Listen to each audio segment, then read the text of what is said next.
Hey folks, Galen here. Before we get started, I wanted to let you know that our 2025 Project Manager Salary Survey is now live. We use this survey to help PMs all over the world get the info they need to get a clear sense of their earning potential. By adding your story to the survey, you're contributing to valuable research that will give you and our entire PM community better pay transparency as you progress through your careers. And once the results are in, we'll send you the full report. To participate, head on over to thedpm.com/salary2025. All right, on with the show.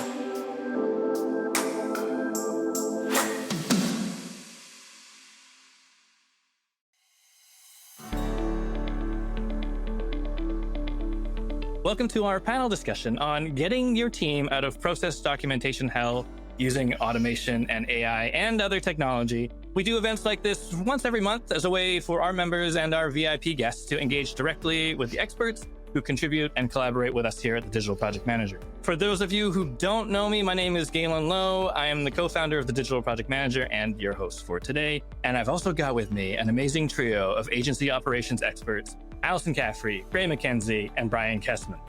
Let's dive in. Today, we are exploring the practical realities of whether AI, automation, and other bits of tech can help take away that pain of documenting and reinforcing your processes so that your teams can finally function consistently, predictably, effectively, all those good adverbs. I would say that most teams at agencies and also within other organizations are actually quite terrible at standardizing project and operational processes and also writing them down. Maybe it's because they see every project or person doing the job as being different, sort of unique snowflakes. Maybe it's because they want to foster this culture of like building the plane while they fly it. Or maybe they just have this internal allergy to standardization. A lot of the time, like intentions are good. And the blocker is often time. You know, for agencies, it's non-billable time that's leaving money on the table. For small businesses, it's an opportunity cost. For any team, it's tedious, it's boring, it's repetitive. Yeah, usually there's something, right? Usually there's like a wiki, but maybe it's not up to date, or there's a pile of screen recordings waiting to be transcribed or polished or turned into a full document. And sometimes the process is honestly just an oral tradition passed down from person to person with no written record at all. But the problem is, without good process documentation, your teams are going to be lost, your stakeholders are going to be confused, and your organization won't be able to scale towards its goals. So really the question I wanted to discuss and explore today, not as a lesson, but as a conversation, is why isn't there a better way in this day and age of AI-driven technology and all of this process automation to make process documentation and adoption just like smoother, auto magic? Aren't we there yet? I suspect the answer is yes and no, but I thought maybe we could dive into it. Let's start with the big question, which is why is creating process documentation and standard operating procedures so painful in agencies and other organizations? Allie, do you want to lead us off? You deal with a lot of folks in process pain. Oh, yeah. We do a lot of documentation work at Operations Agency. And I think what folks struggle to, understand with it is that it's not a one and done project, right? So we can't just bite this project off one time and not think that it's going to need to be updated or refined or amplified over time. And so there's usually a 3-phase process in which I kind of like assess whether a process is good or not good, right? And the first is we need to understand that we can be in these 3 phases. And only when we understand where we are can we effectively create documentation or work to get ourselves into the next bucket. So the cycle is first you test something. So let's just say, one of the key processes in any business, right, is how do we generate leads, right? Let's just use that one as an example. The first thing that we want to do is we say, are we in the testing phase of this? Are we throwing the spaghetti at the wall and figuring out what's going to net us the best leads and the highest quality prospects and things like that? The second phase is the adjusting phase. So maybe we found a pretty good way, but we need to work on the copy or work on the platform that we're putting this on. And so are we in that adjusting phase? And then the third phase is the operationalize phase, right? And the amplify. So you can actually operationalize it and then you can scale it, right? So I think a lot of people think that they're in the operationalize phase and then they go to do their documentation and then they're like, actually, I'm in the testing phase. And so that's why when I saw shelf life come in through the chat, I was like, yeah, shelf life is going to suffer if you're in the testing phase because you're constantly going to need to be updating best practices and ways that you're finding on doing things. So I think before you sit down to tackle a documentation project, we need to take a look at the 4 major processes in a business. How do we get leads? How do we convert those leads? How do we fulfill and keep the promises that we make to clients? And then how do we improve? Those are the four big things. Like we don't have to complicate it. And then we ask ourselves the question, are we testing lead getting? Are we testing, conversion mechanisms? And if the answer is yes, then we might need to do a little bit more work before we write stuff down. I love that. And I see that happen so much. And I'm guilty of it too, where I'm like, we're testing this thing. I better write it down so we can, I don't know, test harder. And then I come back 6 months later, I'm like, well, this document, I didn't even finish writing a sentence in it. It was a good intention, but not the right stage. And I love that you've kind of broken it down into sort of different parts of the business, not necessarily to oversimplify, but to reduce the overwhelm of, hey, let's document everything we do in our company today. Yeah. Yeah. Because if you've got the temperature of the room when you're on a sales call, that's too much documentation. We got to ratchet that back a little bit. So be encouraged by the answers. First assess where you are and figure out whether or not documentation is actually just a pipe dream or whether you can actually do it. And then, of course, don't go too far in any direction, right? Because if we are new to this process documenting game, you want to be able to stay lean and stay nimble with, that resource. Brian, I'm wondering, if you've got anything to add to that. I know you kind of you're working in sort of op model and strategy specifically for agencies. Where does process documentation come in? And how are you framing it to your clients about this is important at these times? And yes, it's going to be a pain, or maybe here's how it won't be a pain. When a client contacts me and we start talking about process, I have to sort of point them back to the strategy of their overall organization, because process is what makes the strategy come to life in the end, right? And so there's a few, I think you asked originally, why is it so painful? Process documentation is so painful in agencies. And I think there's a question of what factors need to be or what pieces need to be put into place for it to even be possible. There's things that I see all the time, if an agency's business strategy is that we're a firm for all kinds of clients and we do all kinds of work. Well, there's never going to be a standardized process in that type of environment, right? And I've seen that way too many times because you get, what happens is lots of reinvention of services. Every project's different, recreating the wheel, all of that. So how can you possibly have a process for that? Even if you try, it's going to change, right? And so that just creates frustration, burnout, all the stuff that you know, right? But there's other things at play, which is the agency business model in general. It's actually working against an agency's own success. If the agency is still using a labor-based business model, selling billable hours, the culture and the priorities for the business are going to be influenced by billable utilization. And so it's always going to be about getting work done, not internal process, servicing client needs first and foremost. And then there's one other piece of that I'll add in, and that's usually team structure. That also creates some complexity. The traditional team structure that I see all the time really fosters the wrong mindset and behaviors. So the example is when today, most traditional firms, new work comes in and people are going to be assigned to projects from different disciplines. We're going to pluck who's available or who's right for the job, sort of that Hollywood model, casting the right talent for the job. But every project that a team member's on has its own set of meetings. So meetings start to multiply, communication overhead multiplies. And so rather than, in a dedicated team structure or the pod model, I think others know it by, that's where the team stays together from project to project. And what that does, it builds a shared sense of team. And the group is really focused on working better together. And there's not going to be resistance to process in that setting as there will be in a temporary project team setting. And so there's greater ownership and interest in you're going to be working with that team together ongoing. So how do we just figure out how to work better together? Everyone's invested in it. So I think those are some of the key pieces. And that's the lens that I look at the question through. I love that because I've worked in agencies and other organizations of various sizes. And one of the hardest things to do is wholesale roll out a process across the entire organization.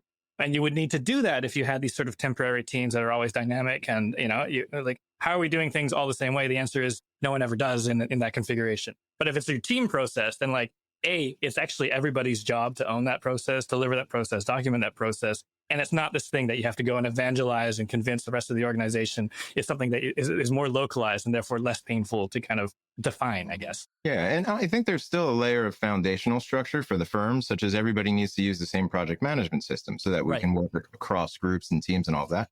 But then there's also the team level culture and process wide, right? And so how do we create that? Love that. I'm imagining that all three of you probably encounter clients and folks in your network who just want to fight you. They want to fight you tooth and nail on not investing. They want to not invest in their sort of process ecosystem.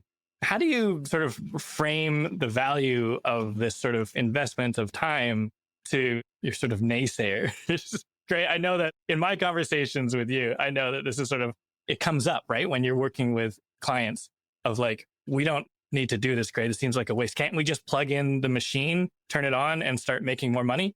How do you kind of frame the value of this sort of endeavor? The reason this feels like hell or we can't make time for it in a lot of cases is because we're not getting value from it. Nobody, or at least very rarely, are owners saying, boy, these sales calls take a lot of time. Like, I just can't make time for sales calls. It's like, no, because we've seen the value that comes out of a sales call. But the reality is most people have not experienced the value that comes from really well done processes where you can actually hand stuff off. Ali, a question I want to come back to you on at some point is like, what is the threshold? How do we know when we're now in the operationalize or amplify phase? What are the benchmarks for that? I've got some thoughts around how we identify where can we scale this or not. But that's the reason that it's hard for folks to value this or create time for it. It's because they haven't experienced the benefit that comes from having really easy to deploy right processes for their team to be able to delegate quickly and save time.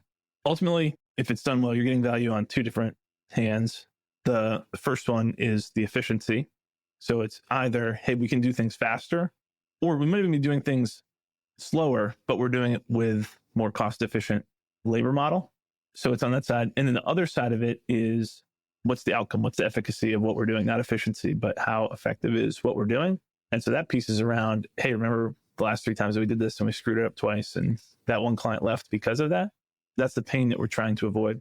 So in terms of framing the value, it'll be on one of those two sides at a minimum, usually 2, but everyone is feeling kind of a different component of that. So that's where I'll try to drill into conversations with folks and figure out, hey, what piece is the one that hurts the most to help motivate you? You've got process either way. Like, there is a process currently. It's just not documented. Everyone's got a different process for how they do it, but there's a process for how things happen right now. Either way, you're going to invest. You're either going to pay in the consequences for not having done this on the front end, or you're going to pay some upfront work to make things smoother in the future. You can decide where you want the pain and the payment to happen, but you're going to pay for it either way. And really, this is about not necessarily, hey, do you have to work with ZenPilot to do this or not?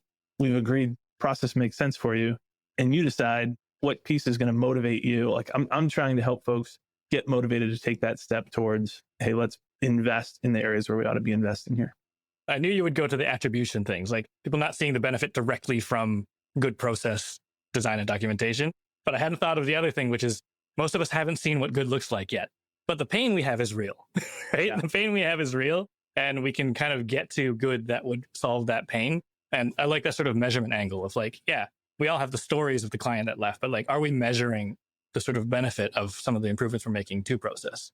I do think I like that you threw it to Ali, and I want to go there actually, if we could, before we dive into some practical stuff. I think the threshold question is interesting. It's like, when do you know that you've moved from testing to the next phase and that phase to operationalization? You know, when do you know when the right time is to start writing stuff down? So I think this is an excellent question, Gray. And honestly, I get asked this a lot. And I'm going to tell a story first, and then I'll get a little bit more tactical. When I was in high school, I used to keep the stats for basketball. And that taught me a lot because I was never a basketball player. I'm like a whopping 5'2", never was a great basketball player. I always wanted to be. I love to watch basketball. I love to be involved in the sport. And so we would keep these stats. And what I would see in the stats being handed over to the coaches is that the coaches would take the stats and then they would augment the way that they would practice the next day. And I think that's a really important analogy to kind of wrap our heads around at our agency, because if we are moving from testing to changing, augmenting process, we first need to measure the impact of some of those things, right? Whether that's, decreasing our cost per lead or increasing our lifetime value or increasing our gross profit on projects, right? Those are 3 really key components that if I'm testing something, I'm changing some things around, I can keep those kind of 3 big numbers in my purview, or whichever numbers I'm hoping that these implementation of processes will actually affect. And then I can start to say, cool, now that I know that this particular project structure or tackling quality assurance or revisions in this way helps us keep clients longer or have higher gross profit on our projects, now it's time to put that thing down on paper because I've done a required amount of connection between the business improvement metrics. The other thing is like, I think Kobe Bryant said, best never get bored with the basics. Like you have to do the reps. I think a lot of us think that we go to change a process or we go to implement something. And I think instead of saying that that thing doesn't work in the very beginning, we actually don't give ourselves a long enough runway to see if it does improve our agency over time. That proverbial shiny object syndrome, like every little thing looks like grass is greener on the other side. So I always encourage my agency owners to connect process improvement with an actual business metric that they can actually see that it does improve the business. And then the second is actually give yourself enough runway to make sure that this works. Usually I like to do 90 days. It's a really elegant, it's a quarter of time. You're usually measuring things in the business at that rate anyway. So I'm a big fan of the give it 90 days and see how it works. I like that whole thing around like, we all have process because we're all doing something, but maybe we shouldn't bake it until we know it's working. And in order to know it's working, we kind of have we have to give it enough time and we have to be intentional about what we're measuring before we just throw it away or before we start spending like 3 days a week, 24 hours a week to like writing process down without knowing if it works. I wonder if maybe we can dive into sort of some tips and best practices. I'm just wondering like what tools and technology are you all using with your clients to like remove that pain when you get to that point of creating process documentation? And also, are these tools working for them? Are there situations where actually it ends up holding them back and you're like, no, we actually probably shouldn't use this? Ali, I thought I'd start with you because I was watching the webinar you were on last week with Marcel. You had said something that jumped out. You said, record your screen. And I remember you had said that to me like 3 years ago. And I was like, cool. Yeah, I got it. And now AI is changing everything. It's not just recording your screen. There's more to it. Can you share about some of like how that works for your clients in terms of like taking a screen recording and then having it come out as something that is a usable sort of referenceable process? Yes. And Loom, anybody there, if you're listening, please sponsor me. I'm a big fan of Loom. Loom also just recently released as of, I think a few months ago, like an AI feature to create documents and things like that. That is personally my favorite kind of landing place for documenting processes, at least in the very beginning. So the two reasons I love it are because they bookend the documentation experience. The first is if you don't have processes and you don't have time to create processes and all those things, what's likely happening is you're working in your business. And if you can fold that time and record your screen and show somebody else how you're getting these types of results, even if the process isn't perfect, they can likely take that video and pick that up, or you can get AI to work on a document for somebody and then they can go replicate that. Again, even if it's not perfect, even if it's not massively scalable, if we're still in that testing phase, right? So that's number one, bookend.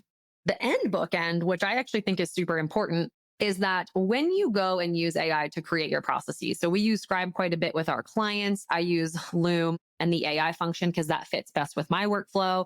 But when you are writing all of your processes, I think what AI can do a really great job of is organizing, categorizing step by step and making sure that things look nice and readable and flowable.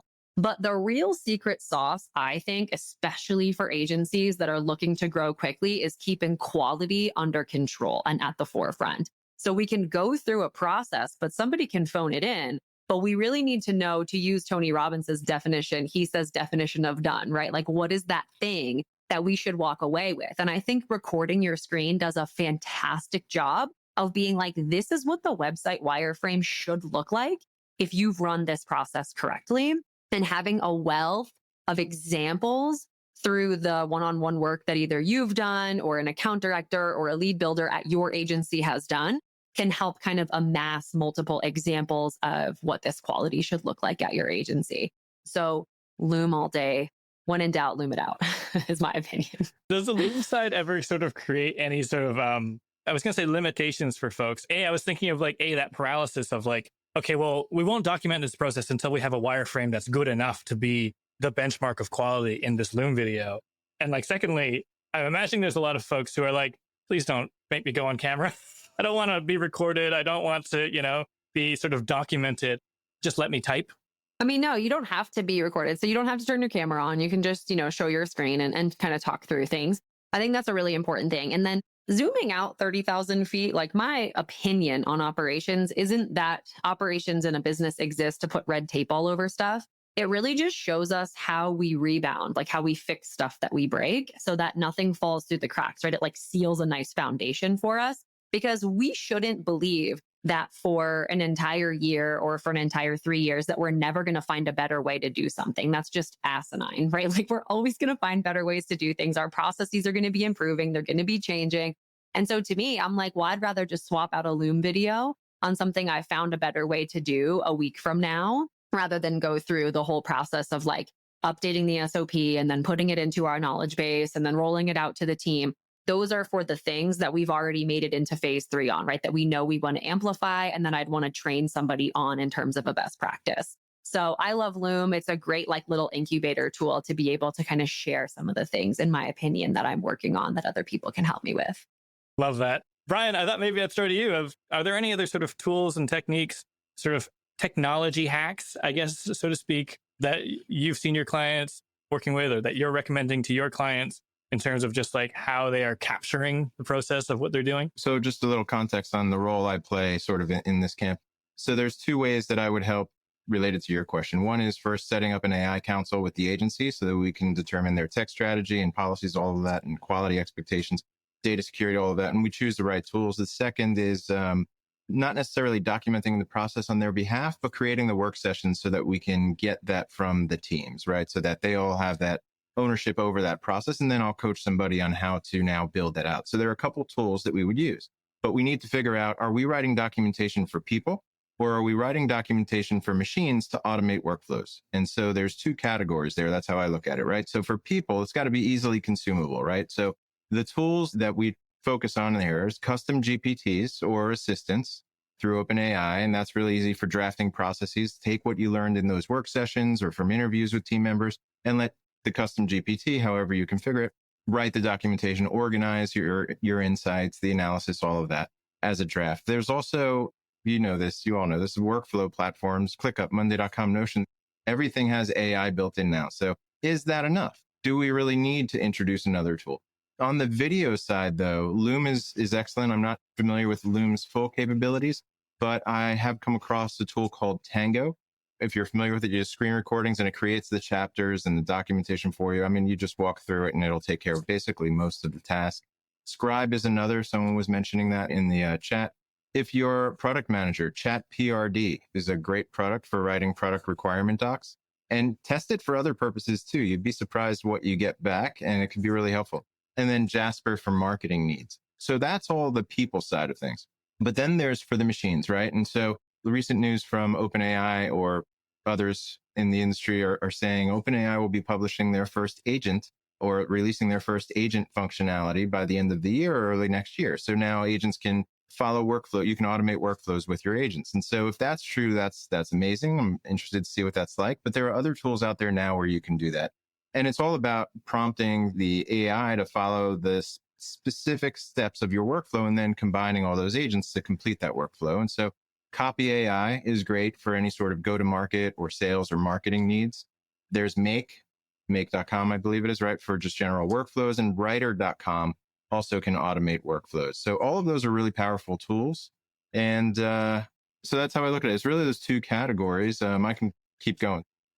I hadn't even really necessarily grouped them together in my mind, the sort of process for humans and process for machines. Like automation, I kind of think of as like, sure, we're going to document steps, but I like this notion of like approaching it a different way to create an experience for whoever is going to be executing the task or whatever is going to be executing the task. And like, yeah, this notion of agents has been like flooding my feed recently, right? Of like, oh no, agents are coming, they're taking our jobs and blah, blah, blah. But like, I love that thought of how can we set ourselves up for success so that we can kind of feed this in to an agent situation. Well, the nice thing is that it's really not all that different, right? If you're speaking to or typing to the AI as you would a human in terms of setting those expectations, providing the inputs, giving examples of the quality you're expecting, it's all just natural. So it's just a matter of how you break it up into specific agents. And that's really the hardest part of it all. And there's UI interface you need to learn how to navigate. Generally pretty easy. You can probably figure it out in half a day. Is there like a criteria you follow to be like, this has to be a human process right now, and this is something that we should automate? What does that sort of conversation look like? And yeah, well, I start by thinking about who's going to be following the process in terms of, are they looking for, like, is it predictable? Is it a predictable process? You're not going to need any guidance. There's no question whatsoever. The inputs, again, you can define those really clearly. You can set the expectation for outputs. You have example, and it can complete a task from start to finish. Great. Let's see if we can automate that. Still, there's always human revision or review, but you can also create an agent to do that for you as a first step too, and then can give it to yourself. So that's what I look for, right? And then the other area is the people side where we can't automate. It's going to be, is there trust? Is there a need for greater trust? Is there a need to tap into unique experience? Are there nuances that we need to think about or navigate? And so if we put them into those two categories, we can start to figure out what is appropriate for automation. I thought maybe I'd shift us into the other bookend, I guess, thinking about Ali's model, not just the documentation, but also we're kind of getting there with you, Brian, anyways, right? Like how are people using this process or this documentation to do their jobs, and how are we iterating on it, and how are we improving it? How do people actually adopt these? And I saw this in the chat earlier where, someone's like, yes, adoption resistance is something. It's real. It's something I'm dealing with right now. Around these pain points about like finding the documentation when you need it, what tools have been effective for you at being able to just put this information at the fingertips of the people doing the work so that they're not like searching through the J drive or whatever? Also, does anyone have like an SOP chatbot yet? Great. I thought maybe I'd take that to you because, I know that there is a lot of this woven into some of these productivity platforms. And, Brian, to your point, like some of the automation and AI is inbuilt. How are you helping people have these processes at their fingertips so that they actually use them and want to use them? Yeah, I think that's one of the big drivers for not finding value out of this is like, I wrote this all, went on the binder on the shelf, and then, oh man, it got opened again next year when we were required to look at it. Huge believer in make the process live where the work gets done. That's one of our core pillars of the ZenPilot methodology is we're assigning out work to people to do. We want to make the SOP link to directly from that task. So wherever we can, we want to have that in place already. We may not have an SOP, that's fine. There's ad hoc stuff that comes up, but there's an awful lot of repeatable work that happens in most organizations. And so link to it directly from the task itself. That piece helps a lot. And then the other piece is just, this is a habits problem. Like most of this is a habits problem. We could talk about, maybe if we have time, I'll talk about a custom GPT as well that we're using. But a lot of this is like culturally, we get what we tolerate and we get what we celebrate. That determines what we wind up getting in anything. And so the same thing applies with process adoption or people doing it. If you're fine saying, hey, you're good at what you do and generally things work out well, so I don't care if you do things in the wrong order or you're constantly slacking people asking for updates instead of checking the PM system, even though I said everybody keep everything up to date, then you're tolerating non-adoption. So you're going to get more of that. That's just inevitably going to happen. So it's like any other habit. They're all hard to build at first and they get way easier once you don't even think about it once it becomes a routine. But building that habit of not tolerating, not using the process.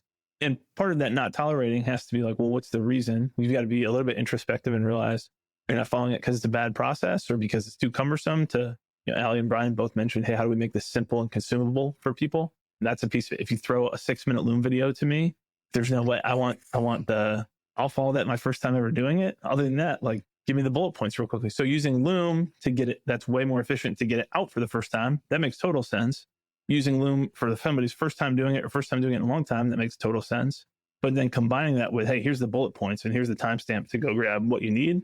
Like, okay, now we're talking. Now I can go grab what that is. So I think it's got to be, hey, we've got to make these as accessible as possible, make the process live where the work gets done, and then don't tolerate and make sure that we do celebrate the consistency that we're bringing from those new processes. And to Ali's point, like gross margin in most of our clients' cases, that's the core thing that we're going to influence with process work. We got to celebrate the advances that we're making there.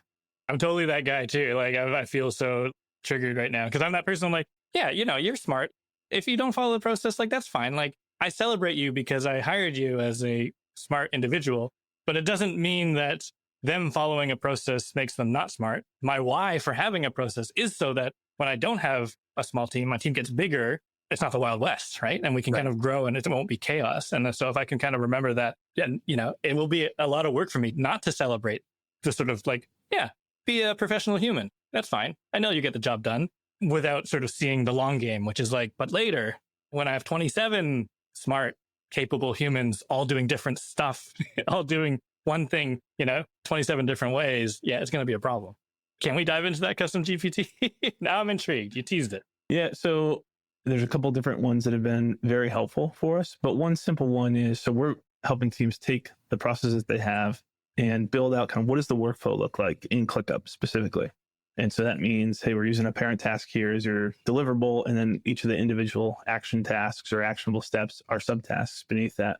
And then there's a whole methodology around for most teams wanting to see workload like how do we do capacity management and kind of day-to-day tactical resource allocation? How do we make decisions around what gets bumped and where we need to let a client know, hey, this is going to be late or whatever else it looks like. So things like time estimates are important. What role is responsible for getting that done is important.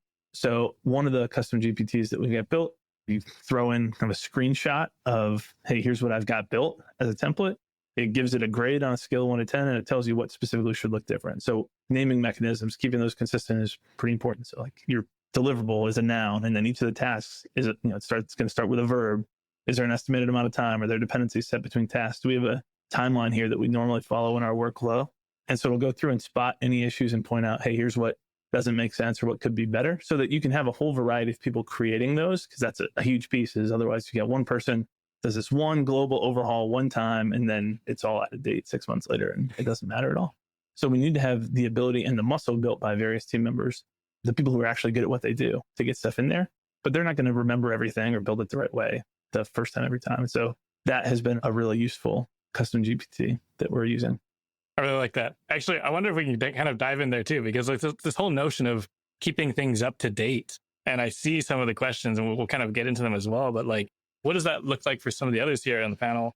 How are you reinforcing updates so that your process always reflects what is actually happening? About the updating, well, I think there's the process of sort of continuous improvement that needs to happen there, and the culture to support that. But if you've used Google's Notebook LM, that's really great for uploading a really large wealth of documentation. It's I believe it was originally positioned as a research tool, but there's so many great ways to use it. And if you upload all of your different process documents, then you can create instantly some pretty good deliverables for that, such as a table of contents, even a study guide if you wanted to test your people on your process, and even a podcast, right? Where you can have someone listen to a podcast all about your processes. What could be more exciting than that? So there's a lot of great use cases for that, even beyond what I've shared, but it's what do they call it? A RAG system, right? Retrieval, augmentation, generations. And so that's what it's all about. And I think some of the other products have this, right? But Google's is really effective and really, really easy to uncheck and check different documents you want referenced. And so when you add a new document, you can uncheck an older version and check the new version and so on. And so it's just a powerful tool for that kind of purpose. Ali, I was thinking about the Loom video side of things too, because, we were talking about the bookends and like, yeah, there's that initial effort of creating the video. Is the answer to augmenting that process to record another video? Or is it kind of like we just kind of go through and do the text updates? Like, what is the sort of source of truth and process for augmenting documentation that starts as video? Yeah, I think always having a fresh video is ideal, right? And I think that it's not as cumbersome to create because somebody's doing the process in the different way anyway. So it might not be you, right? Say you've created the initial process with the walkthrough video, you've handed it to somebody, and then you're like, hey, maybe they have found a better way to do that, which is awesome. That means we've hired the right people. And then we say, hey, listen, would you just mind next time you go to tackle this thing, just go ahead and create a new video? And I actually think that helps a lot with adoption, because oftentimes, like, there's two big reasons why I think teams don't end up following our documentation or updating it. Is like, number one, nobody's reminding them on a consistent basis.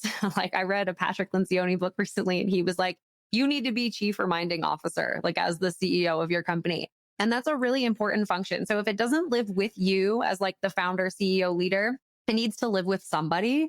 So like assigning an SOP champion or an internal knowledge champion, somebody who's going to actually take point on doing some of the things that Brian mentioned, like tactically and going through the material, or reminding people to update their screencasts or their documentation like in text form, is super duper important. And then second, we haven't really painted the picture of what possibility looks like. So a lot of what Gray was talking about in terms of being sure that we understand like what are the benefits and the impacts of doing this. We talked a lot about data, but like if we're talking to a team, the team maybe doesn't super care what our gross profit margin is because they're not attached to the bottom line. But what they do care about is work-life integration, being able to go out on vacation, not having to train every single team member that they're overseeing from scratch, one-on-one, and taking a ton of time out of their day-to-day. So I think being able to position some of those benefits is super, super important when you want to talk about adoption and following process. Tell your individual contributors that there's a path to become a manager. Tell your manager that there's a path to become a director. And it all comes down to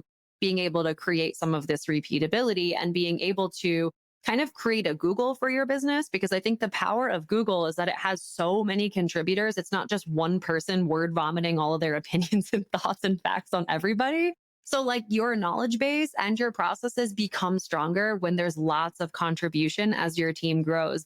I always say that until the team is at about 70, at least from working with agencies over the last 10 years.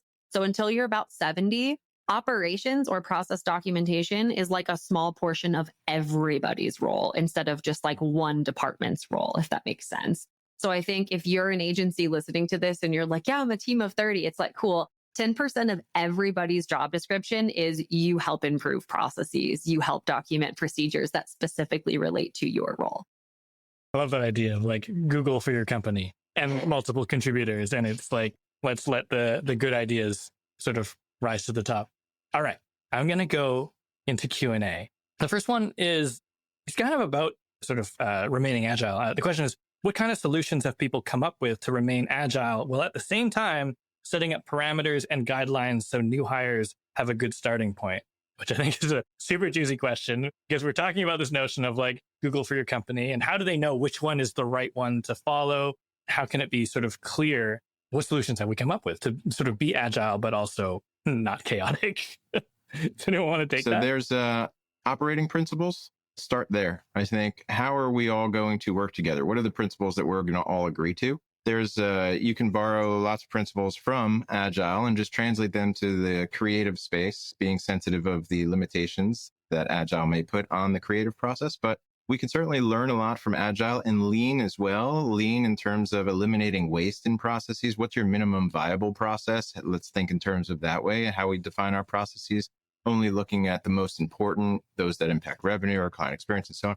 Those operating principles would be really a great start. And then at the team level, there's just a simple team charter, more of that informal social contract. How are we going to work together as a team? And, you can do a search online and find examples of team charters with 20 or so questions that you would answer as a team. Start with the top 5 that the team feels are most important. And then after your next retrospective, are there other questions that we realize we should be really asking and answering as a team to define how we're going to work together? So those are just 2 quick ways where you can maintain your agility and also eliminate confusion and create more consistency.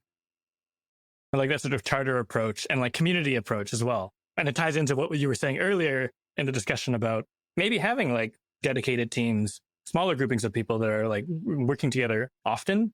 And then Ali, what you were saying, right? Like everyone kind of owns it together. And if you have a new hire or you're onboarding someone into that team, you can kind of go through the charter, go through the values and the way we work together. And yes, things are fluid and we're agile, but here's how we know what each other are doing at any given point. I'll add really quick that when I've worked with agencies over the years, there's really 2 sets of standards that we can operate by to remain agile and feel like we've got at least a shared end result, and maybe the process still seems a little hairy. And I think creating production standards, so like when are we responding to clients, how fast are we getting this done, like those types of things, so deadline driven types of standards. And then quality standards, right? So what should this look like when it's met the quality standards and the production standards? I know a lot of agencies that, operate really lean that really benefit from that. Instead of kind of figuring out the messy middle of the process, they say this is the production standard and this is the quality standard that we all operate by. I think maybe I'll shift on to the next question here. It's more tool specific. The question is, would love to hear the panelists' thoughts on tools like Trainual or Scribe. And I know we've talked about Scribe a little bit. I'll be honest, I'm not as familiar with either of those tools, but that was a great opportunity if you've got thoughts or opinions, and folks in the audience as well, on using tools like Trainual and Scribe. I can take the first shot at this one. I actually like and know the folks at Trainual and at Scribe. Both the tools are great at what they do, like process documentation, easy to repeat and push it out there.